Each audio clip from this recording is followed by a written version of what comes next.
살린 하나님,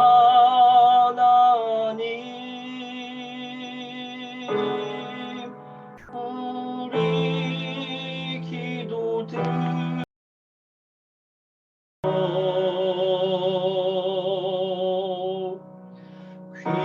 귀먹은 하나님,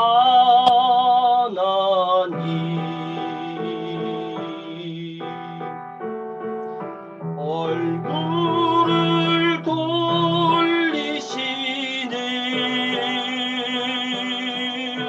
상당한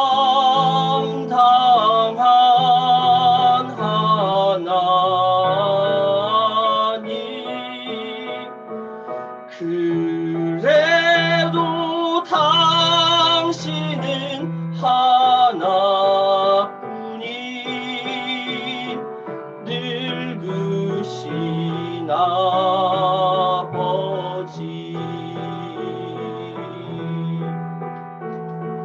하나님 당신은 죽어버렸나, 어두운 골목에서 울고 계실까, 쓰레기 더미에 묻혀버렸나, 가엾은 하나님,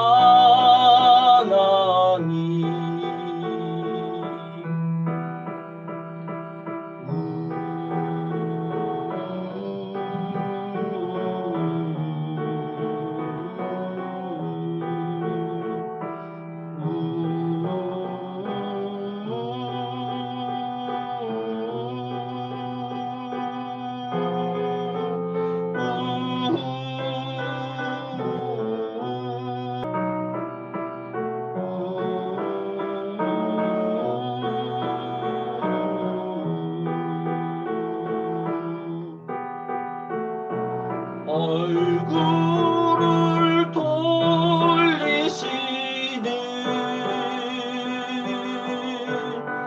화상담한 하나님, 그래도 당신은 하나뿐인 늙으신 아버지,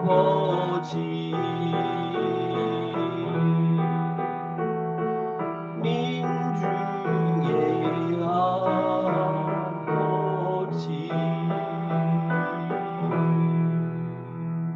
네.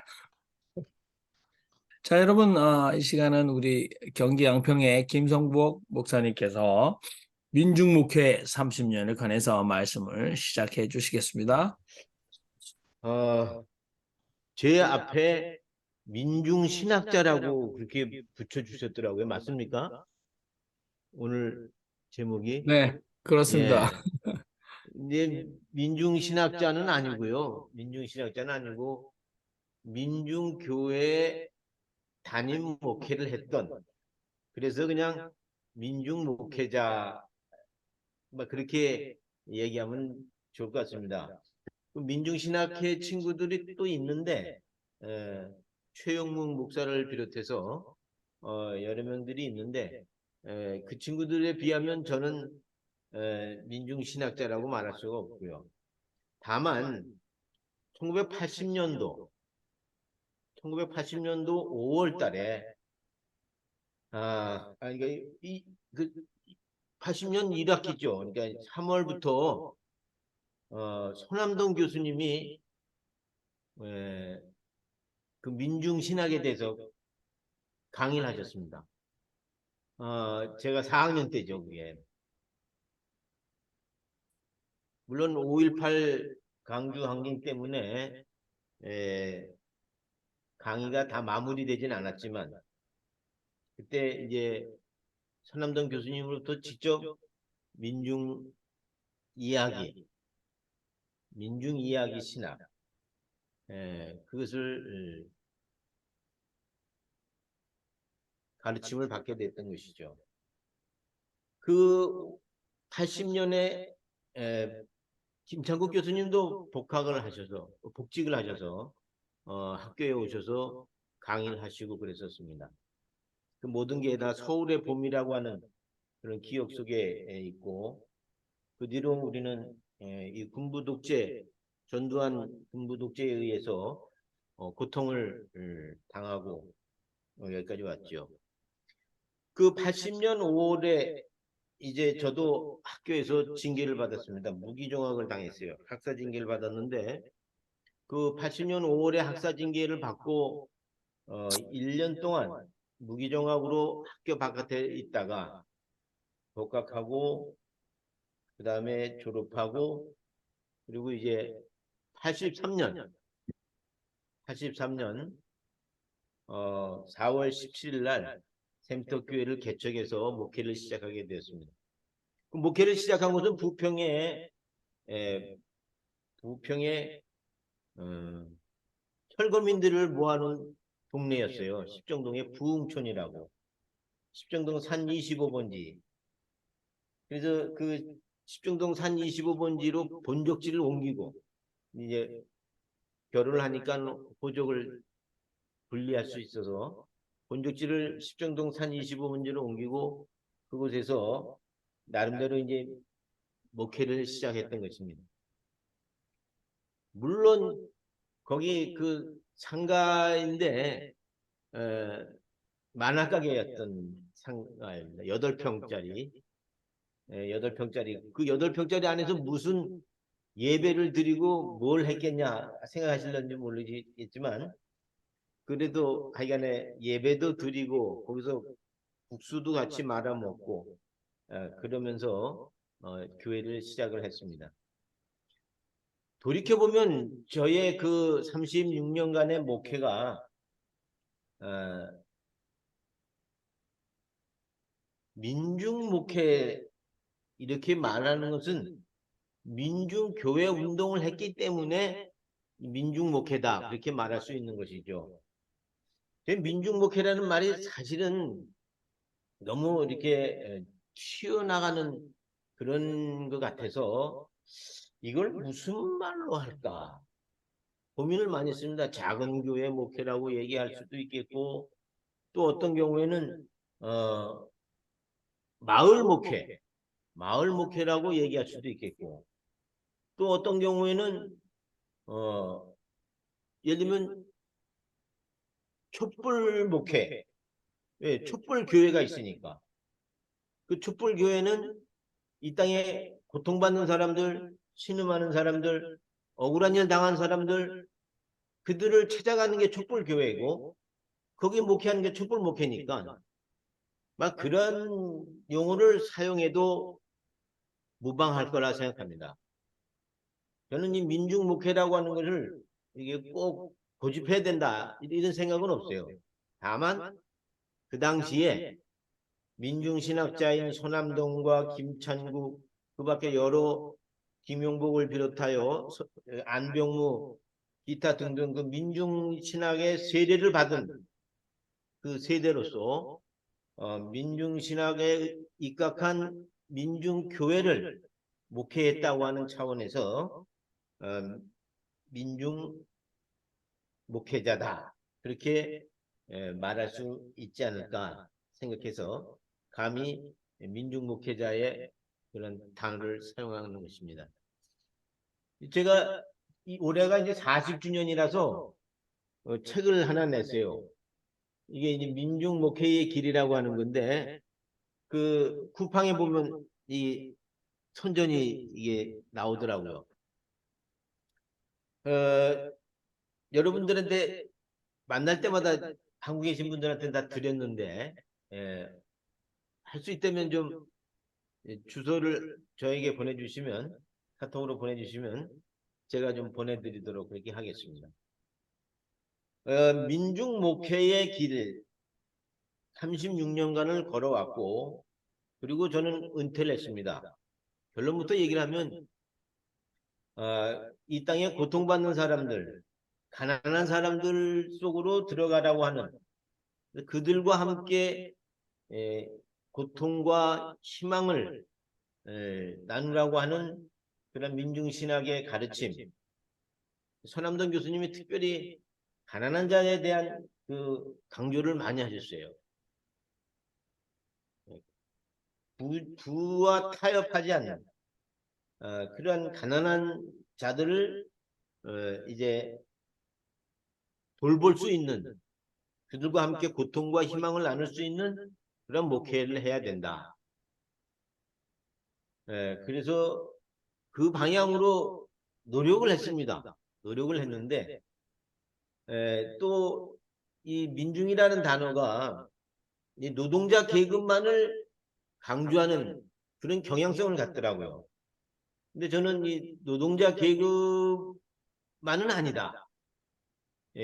민중이라고 하는 것은 물론 그 동아혁명을 일으켰던 갑오농민 전쟁을 일으켰던 농민들을 중심으로 해서, 그리고 또 이 중세 봉건 제도에 차별받던 그 여성들을 또 세우고, 또 무시당했던 아동들의 인권을 세우고, 또 근로대중의 권익을 세우고, 이렇게 해 나가는 그러한 측면도 있지만, 그것 플러스 민족 자본을 가지고 있는 사람들도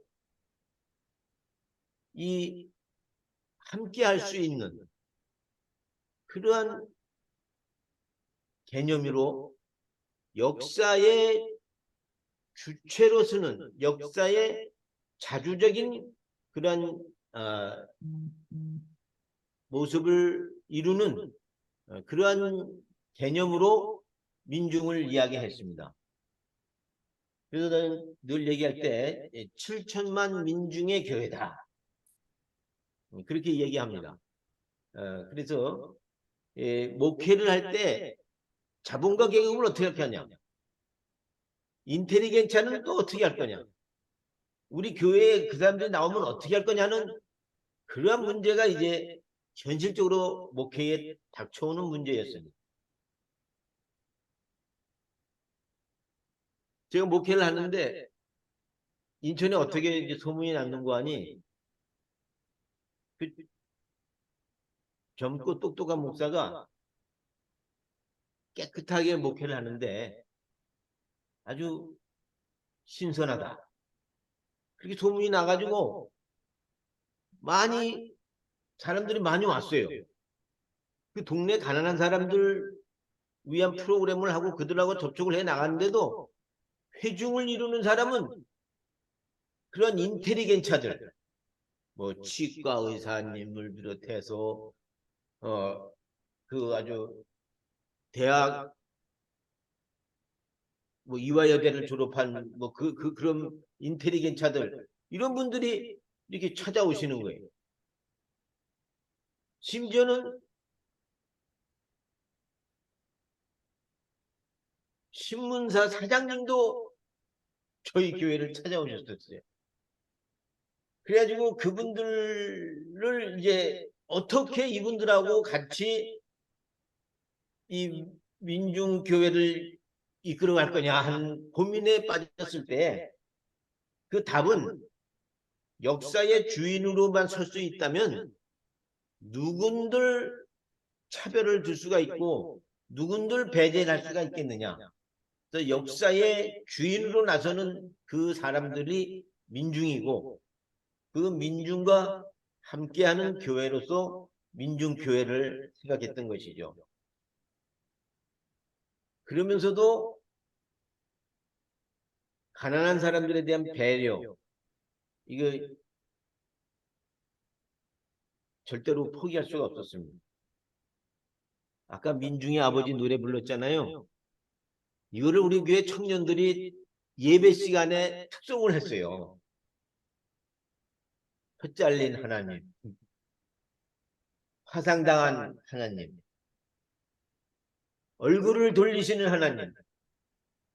특송이 끝났고 설교가 끝났고 예배가 마무리됐습니다. 맞춰졌습니다. 그리고 같이 식사를 하는데 거기 인텔리겐차 권사님이 왜 우리는 찬송가를 부르면 특송을 하면 뭐 노동자들 노래 왜 우리는 그 혀 잘린 하나님, 화상당한 하나님, 얼굴을 돌리신 하나님 왜 그렇게 불러야 되냐 이 말이지. 좀 이렇게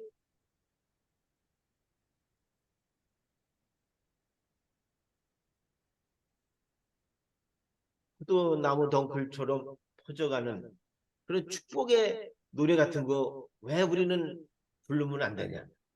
이렇게 말씀을 하시는 거예요. 그게 이제 내재되어 있는 갈등이었죠. 그리고 결국에는 대화를 하고 그랬지만 이분들이 결국에는 교회를 떠나시더라고요. 그분들이 떠나니까 또 많은 신앙인들이 또 흔들리더라고요. 교회 회중 공동체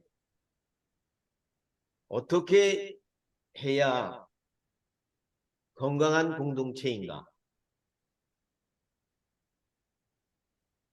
그것이 풀리지 않는 숙제로 현재 남아 있습니다. 솔직히 다 말씀을 드리는 거예요.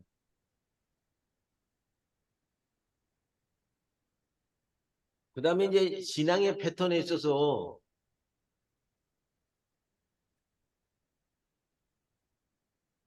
대속의 신앙이 있지 않습니까? 속죄의 신앙, 이 리뎀프션, 이 어텀먼트, 이 대속의 신앙, 속죄의 신앙 해가지고 예수님의 그 십자가의 피를 어, 속죄의 그러한 기능으로 바울이 해석을 했죠. 그리고 그것이 기독교 교리로 굳어졌습니다. 근데 그 예수께서 우리를 죄를 대신하여 십자가에 피 흘리심으로 말미암아 그 피의 능력으로 믿는 자들은 구원을 받는다 하는 이 믿음의 세계, 믿음의 패턴과 아니다. 그렇게 믿어서 자기 마음의 문제만 해결받으면 뭐하냐 도대체. 안진뱅이 신앙이다. 나가야 된다. 불의와 싸워야 된다. 투쟁하지 않으면 그거는 가짜 신앙이다 하는 그 행동적인 그 측면을 강조하는 야고보서 행함이 없는 믿음은 죽은 믿음이라고 그러한 것을 강조하는 이렇게 신앙과 이 두 가지를 병행하자니까는 거기에 많은 어려움이 있었습니다. 그때 이제 홍정수 교수님의 조직신학이 큰 도움을 줬어요.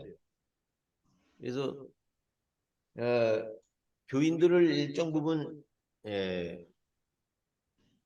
수용하면서 그러면서 이제 눈을 뜨게끔 스스로 눈을 뜨게끔 그런 방향으로 이렇게 목회를 했던 것이죠. 그런데요, 교인들 중에서 바뀐 사람 10명 중에 하나 둘 있을까 말까요. 40년 결론을 내린다면은 정말 교인들이 변화된다는 건 그렇게 쉬운 일이 아니야. 청년들 중에서 몇 사람 이렇게 변화되고 그리고 이제 좀 포용력을 갖는 신앙인들로 이렇게 몇 사람 되고 그런 것이고 결국에는 그 보수적인 속죄의 신앙, 속죄의 교리, 그 교리에 입각한 그 정도에다가 플러스 사회적 책임을 다한다 하는 그 정도의 기독교인들 그렇게 형성이 되고 제 목회를 마무리했습니다. 음, 몸에 병이 왔어요. 그래서 일찍 은퇴를 하고 지금 양평에 들어와서 농사 지면서 남은 여생을 보내고 있습니다. 이 어떻게 오늘 이 모임을 음, 참여할까 말까 하는 그런 고민도 사실 했습니다. 그러다가 뭐 솔직하게 다 얘기하자. 화려한 그런 게 절대로 아니야. 그래서 길을 걸어갔다 하는 거. 어떻게 보면 조그만 오솔길 하나 냈다고 하는 거. 어, 그렇게 말씀을 드리면서 제 이야기를 마칠까 합니다. 경청해 주셔서 고맙습니다. 네, 김성봉 목사님 감사합니다. 아, 예, 저희들에게 좀 이렇게 아, 소위 말하는 큰 도전이 됐습니다. 자극이 됐고, 어, 여러분 어떻게 들으셨는지 민중목회 40년을 돌아보시면서 담담하고 솔직한 고백과 고민들을 나눠주셨는데요. 어, 김성봉 목사님께서는 실제로 배우신 대로 지행합일이라고 말할까요? 민중이 스스로 되어 민중과 함께 민중 속으로 들어가 몸을 던진 목회였습니다. 한국이 조금 잘 살게 되면서 네, 기독교 일각에서뿐만 아니라 뭐 많은 사람들이 한국 사회 민중이 어딨냐라고 얘기했습니다만 그러나 2000년대에 들어서면서 음, 갑자기 잘 살게 된 한국 사회의 사회 병리적 현상이 기독교와 연관해서 엄청나게 터졌습니다. 그래서 지금은 다시 민중신학이다라는 어, 그런 어, 담론이 나오고 있습니다. 어, 이게 남미 해방신학에는 이 해방신학이 신학적 담론으로 형성되기에 세 가지 단계가 있습니다. 바닥 공동체 또는 베이직 커뮤니티. 여기에서 신앙 가진 사람들의 철저한 삶의 체험이 중간에 있는 이 해방 목회를 하시는 사제들에 의해서 모아지고 또 그것이 생생하게 해방 신학을 일궈내는 신학자들에게 신학화되는 그런 일들이 있었습니다. 한국의 많은 분들이 민중 목회를 하고 소위 말해서 실패했다라는 아주 자조적인 반성들이 있었는데 오늘 이렇게 김성봉 목사님으로부터 철저히 스스로 자기 고백적 말씀을 들어주셔서 해주셔서 너무 감사합니다. 자, 기탄 없이 여러분들의 편안한 생각을 나누도록 하겠습니다. 우선 남양주의 우리 김상재 목사님 마이크 키 주셔가지고 말씀을 좀 해주십시오. 예, 소리가 들리나요? 예, 들립니다. 에, 상당히 도움이 됐고요. 또 이런 측면을 저는 말씀을 생각을 해보거든요. 민중이라는 개념이 우리나라의 현대사 맥락에서는 필연적이고 당연히 제출돼야 될 이제 문제였는데 제 생각으로는 그 민중이라는 개념 자체가 너무 사회과학적 개념이 아닌가. 그 제가 보는 견지에서는 사람이 인간이란 존재가 많이 진보했고 문명화됐다고 하지만 정신분석적으로 보면 전혀 진보한 게 아니거든요. 여전히 이제 근심과 염려에 시달리고 불안에 시달리고 생존의 두려움에 시달리고 죄책감에 시달리고 상실에 시달리고 그러다 보니까 마음속에는 강한 어떤 그 무의식적 욕구가 있죠. 이제 그에 대한 응답이 사실은 아까 말씀드린 그 이제 대속론이라든가 주류 교회가 말하는 보수신앙. 예, 물론 그것을 이제 제가 볼 때는 교회가 편리한 어떤 도구나 상품으로서 구원 욕구를 만족시켜 준다든가 개인의 어떤 불안 욕구를 해소해 준다든가 그런 측면에서 오도하는 경우가 있지만 사실은 그런 그 욕구들을 그 욕구들이란 응답이 사실은 정신분석적으로는 가장 끌리는 해답이거든 사실은. 정신분석적으로는 당장 나의 불안과 염려와 죄책감을 해소해 주니까 이거를 어, 이제 좌시하기보다는 사실은 있는 그대로 이제 받아들이는 게 저는 중요하다고 봅니다. 그래서 그럼 오늘날 민중은 뭔가에 대해서 제가 볼 때는 오늘날 민중은 여전히 죄책감에 시달리고 존재론적 불안에 시달리고 근심과 염려에 시달리고 경제적 고통에 시달리고 또 혹 뭐 부자라 하더라도 마음속에 어떤 심리적 우울증, 자기 정체성의 문제 이런 것들은 근본적인 실존의 문제에 고통을 느끼고 바닥 의식을 느끼는 그 모든 걸 통칭해서 이제 저는 제 생각으로는 그걸 민중이라고 표현할 때 질문이 이제 많이 달라지겠죠. 그래서 이제 그 사회과학적 상황은 사실은 상황이 바뀌면 또 이 해답이 달라질 수가 있거든요. 문제가 달라질 수 있고. 그러면서 제가 아까 원론으로 돌아가서 여전히 인간은 종교적인 측면에서는 종교적인 무의식에서는 전혀 진보한 게 아니거든요. 그러면 이런 사실을 부정하면은 이건 무의식이기 때문에 부정하면은 그 문제가 사라지는 게 아니고 언제든 다른 방식으로 다시 돌아오거든요. 어떤 식으로든. 그러면 이제 제가 생각하는 질문은 민중이란 무엇인가의 질문에서 그 여전히 그 바닥의식, 존재론적 불안, 고통, 염려, 원시인의 불안, 생존의 불안 거기서부터 질문을 출발하는 것이 제가 볼 때는 상당히 이제 설득이 있지 않냐.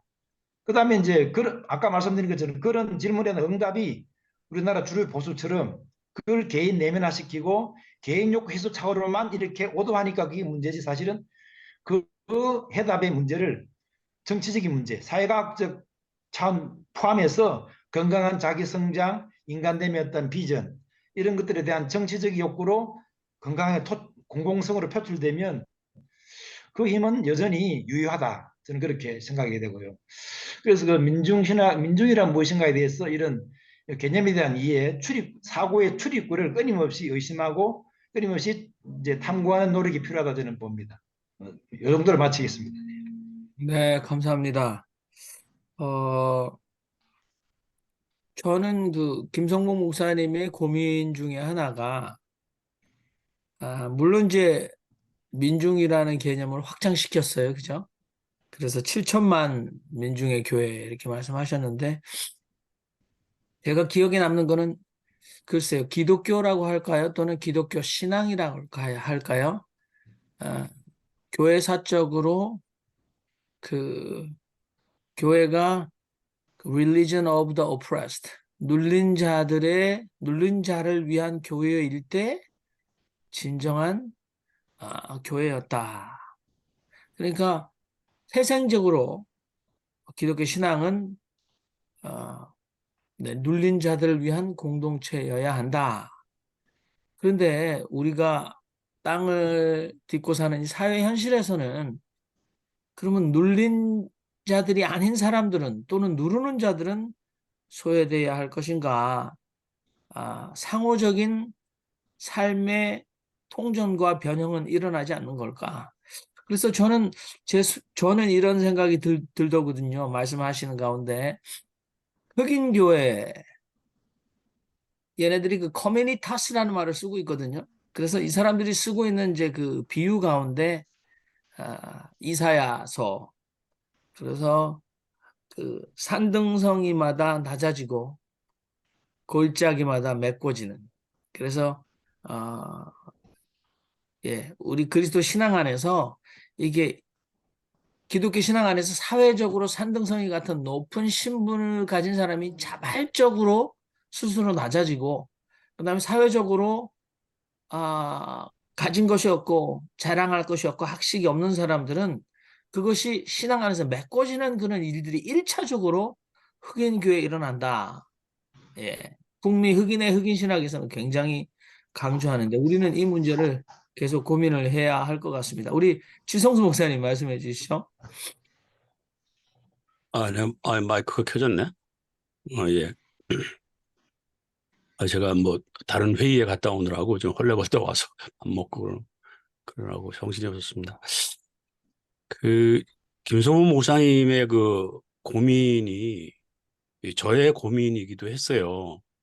예, 저는 그 일하는 현장은 이제 철거민들과 더불어 하는 이제 빈민 현장이었고 주일날 예배를 드리는 회중은 주로 뭐 교사들을 중심으로 한 약간 그 이제 지성인층이었고 물론 그 중에 이제 종교적 교사들도 몇 명 있었지만 그래가지고 그 현장과 나의 목회 현장과 늘 이렇게 약간의 그 차이 뭐 괴리 그런 속에서 늘 지냈어요. 그랬을 때 이제 에, 우리의 교회에 나오는 뭐 소수지만 한 10명, 10여 명 되는 사람들이지만 그 사람들이 적어도 이거는 있었던 것 같아요. 제가 말하거나 생각하는 거나 모든 그런 것이 상당히 현실감이 있다. 현실과 동떨어지지는 않았다라고 하는 뭐 그런 건 있었겠죠. 그래서 뭐 똑같이 김 목사님도 저도 이제 그런 고민을 하면서 한국에 있을 때 이제 그렇게 지냈고요. 근데 이제 민중신학은 역시 이제 시대적 의미가 아주 컸다고 보고 지금은 뭐 민족교회란 말 없거든요. 그러니까 이제 그때 80년대, 90년대 우리가 어려웠을 때에 뭐 그것이 이제 꽃을 피웠고 충분히 시대적 의미가 있었다 이렇게 생각이 되고요. 근데 이제 그 호주에서 제가 한 20여 년 살았잖아요. 호주에 가보니까 한국적 민중 그런 개념은 전혀 찾을 수가 없어요. 그런 거는. 호주 교회에서 제일 그 좀 리버럴하다고 하는 게 깨어 있다고 하는 게 이제 유나이팅 처치라는 이제 교단인데 거기 가면 이제 좀 그 예배 속에서 어떤 약자에 대한 관심 같은 걸 이제 많이 가져요. 근데 재밌는 게요. 호주 교회도 마찬가지 그 유나이팅이 아닌 일반 조금 한국처럼 그렇게 펀더멘탈하지는 않지만 좀 보수 지향적인 교회에서는 또 유나이팅을 뭐라고 비판하냐면요. 유나이팅에는 호주에는 뭐 특별히 약자라고 뭐 그럴 만한 계층이 없잖아요. 근데 에버리진 원주민 원주민들이 이제 상대적 약자죠. 그러니까 그 에버리진 문제를 늘 이제 얘기해요. 그 유나이팅 처치에서. 그러면은 다른 교회에서들 뭐라 그러냐면 쟤들은 심심하면 에버리진 써먹는다. 이렇게 이제 또 비판 내지는 뭐 시니컬하게 그렇게 이야기를 하더라고요. 그래서 이게 자칫하면 그렇게 보일 수도 있겠다. 약자를 늘 얘기하는 것이 이제 그런 게 있었고요. 또 제가 현실적으로 목회를 할 때 이제 안정된 교회, 정상적인 교회, 뭐 목사가 밥 먹는데 전혀 걱정이 없는 교회 그런 교회를 목회를 한 3년 했어요. 했을 때 제가 이제 은연중에 일반 평범한 교회인데 뭐 늘 설교라든지 이런 걸 통해서 뭐 가난한 자, 약자에 대한 뭐 이런 그런 얘기 하잖아요. 관심 표명을. 그런데 한번 사무총회를 하는데요. 목사한테 사무총회가 제일 그 신경 쓰이는 거잖아요. 왜냐하면 돈 1년 예산을 다루니까. 그래서 사무총회를 좀 무사하게 이제 아무 탈 없이 넘어가는 게 목사한테 제일 중요하죠. 그래서 이제 이렇게 아슬아슬하게 뭐 이렇게 넘어가는데 끝나고 마지막 할 말 없습니까? 하더니 한 사람이 딱 손을 들더니 뭐라 그러냐면은 저한테 그러는 거야. 목사님 맨날 약자, 가난한 자 뭐 얘기하고 하셨는데 우리 교회 예산을 보니까 뭐 약자, 가난한 자들에게 쓰이는 게 없다. 딱 얘기를 하는 거예요. 그래서 예산이 매년 쓰이는 대로고 빡빡하게 이렇게 가니까 그래서 저 얘기가 참 안 나오기를 바랬는데 결국 나왔구나. 그래서 어떻게 해요? 그래서 그래서 저도 사실 고민을 많이 하고 있습니다. 그래서 올해부터는 그러면 우리가 적어도 다른 데서 예산 뺄 데가 없으니까 구역 예배에서 나오는 헌금만은 가난한 자 약자를 위해서 쓰는 게 어떻겠습니까? 했더니가 뭐 장로님들도 뭐 거기서 뭐 좀 뭐 끄덕끄덕하고 좋다. 그래서 넘어갔어요. 그래서 그때부터 이제 예산을 이제 그렇게 이제 좀 편성을 해봤는데 실제로 현실적으로 목회를 할 때는 뭐 가난한 자, 약자 뭐 거기에 치중하고 뭐 그러기가 참 어려워요. 참 어려워요. 이게 우리 이 현실이죠. 우리 현실. 그래서 적어도 저는 그냥 항상 우리 머릿속에 그저 그 가난한 자, 약한 자에 대한 관심을 잃지 않고 갖는 것. 뭐 그 정도가 우리 크리스찬으로서의 최소한 할 수 있는 기본적인 게 아닌가 그런 생각이 들었습니다. 네. 자, 여러분들은 다른 분들은 어떻게 생각하는지, 하시는지. 저는 뭐 이렇게 궁금한 생각이 드네요. 민중신학이라고 태동하기 이전에, 예, 저희 민족 가운데, 이게 사실 민중이라는 말은 이제 아까도 사회과학적으로 민중이란 누구인가라는 고민도 했습니다만 사실 글쎄 만일에 천민대중이다. 근데 그것을 줄여서 민중이라고 한다. 천민대중. 이렇게 말한다고 해도 누가 그렇게 틀렸다고 우리가 부인할 수는 없습니다. 물론 역사의 주체인 민중. 그런데 이제 민중의 민중, 그 민중 of the 민중이 바로 한국 교회의 80% 이상의 주축을 가진 여성들입니다. 그리고 여성들은 이 민중신학적 반성이 있기 전에 한국 교회 안에서 이등 시민처럼 안수받지 못하고 여성의 몸은 때로는 부정하여서 하나님을 제대로 보여줄 수 없다. 그렇게 해서 늘 밀려나야 했던 이 여성 신학적 관점에서는 이런 민중 목회에 관한 자기 반성, 가난한 사람들을 위한 배려만이 목회의 어떤 부록처럼 주류가 아닌 또는 아까 우리 김상재 목사님 말씀하셨던 심리적인 요구 자체에서 존재론적 불안을 해소해주는 속죄론적 신앙을 우리가 폐기할 것이 아니라 기본적으로 충족시켜줘야 되고 그것을 좌시할 수 없다라는 도전도 있었는데 우리 정숙재 목사님 어떻게 물론 정숙재 목사님께서도 제 무리칸 목사님 통해서 민중신학의 세례를 받으신 분이시기 때문에 좀 균형을 좀 잡아주십시오. 네, 마이크가 조금 줄이셨나요? 말씀해 보세요. 네. 네, 잘 들립니다. 네. 제가 1992년부터 90년, 1990년까지 여성교회라고 들어보셨어요? 네, 들어봤습니다. 여성교회 목회를 7년간 했습니다.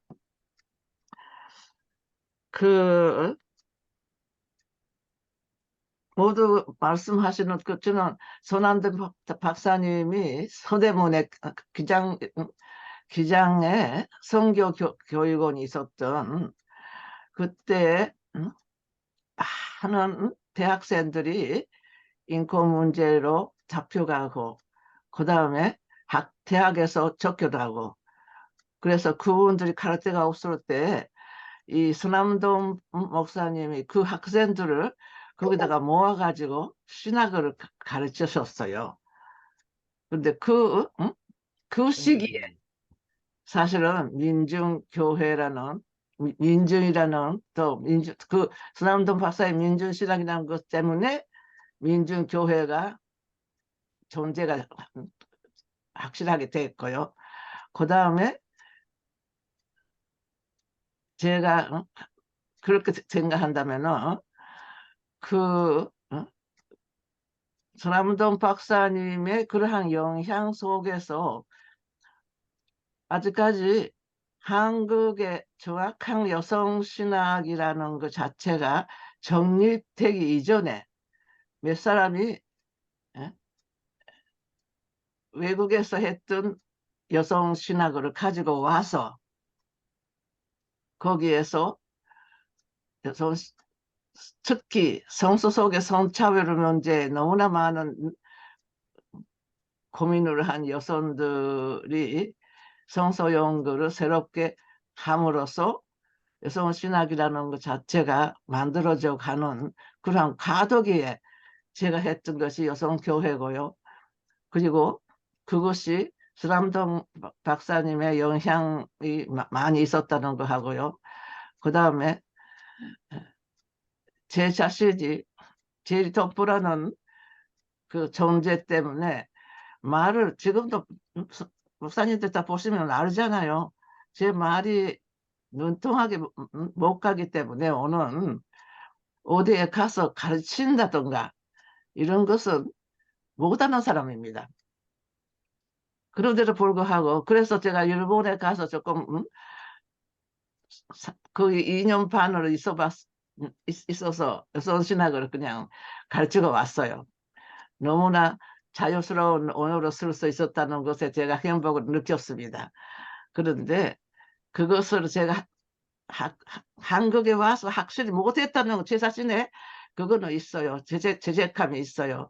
그렇지만은 정식으로 초등학교, 중학교, 고등학교라고 그 기초 공부를 제대로 못했던 사람의 입장에서 저보고 뭐라고 하시는 분들을 보면은요, 제가 아무 소리 안 합니다. 그렇지만은 그렇게 남의 사정도 모르고 그렇게 그냥 무조건 비판만 하면 되는 것이 아닌지 아니냐. 저는 민정신학에도 그렇고 민정교회도 그렇고 그런 입장에서 모든 것을 제 경험에서 보게 됐습니다. 그러면서 어떤 한국 유명한 목사님이 여성교회 비웃으세요. 무슨 여성교회냐고. 그런데 왜 그렇게 여성교회를 할 수밖에 없었는지에 대한 생각은 한 번도 안 해보셨던 것 같아요. 남자 목사님들의 머릿속에는 뭐가 있는지 모르겠습니다. 그렇지만 우선에 여성교회 하면서 제가 제일 먼저 해야 했던 것은 이 언어에 대한 기독교 언어에 대한 새로운 출발이라 할까요? 이 성차별이 없는 언어가 성서에는 아직까지도 없습니다. 특히 미국에는 없어요. 하나님이 그것을 한 번만 쓰면은요, 그 다음부터 내내 시로 갑니다. 무조건 시죠. 그런데 우리 여성 입장에서 왜 하나님이 시냐고, 남성적인 하나님에 대한 분노가 많은 우리 속에서 그 속에서 언어가 밤낮 그냥 남자들의 우리의 세계다 하는 것을 그냥 그거 하는 것 같이 선포하는 것 같이 그렇게 쓰고 있는 교회, 이렇게 교회가 간다면은 지금까지는 여성들이